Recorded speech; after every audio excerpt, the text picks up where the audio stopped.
Hello viewers, আসসালামু আলাইকুম। আজকে আমরা নয়ের ঘরের নামতা সহজভাবে লেখার নিয়ম শিখব। প্রথমে আমরা 0 থেকে 9 পর্যন্ত আমরা লিখব।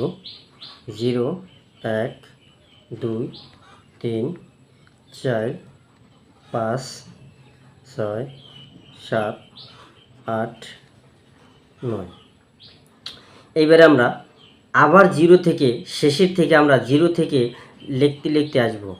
এইখানে 0, 1, 2, 3, 4, 5, 6, 7, 8, 9।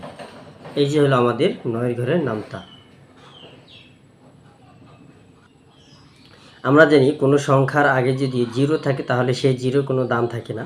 তাহলে এখানে 9 এর আগে 0 যদি আমরা কেটে দিই তাহলে থাকে 9। তাহলে 9 কি 9, তাহলে আমাদের নামতা হয়ে গেল।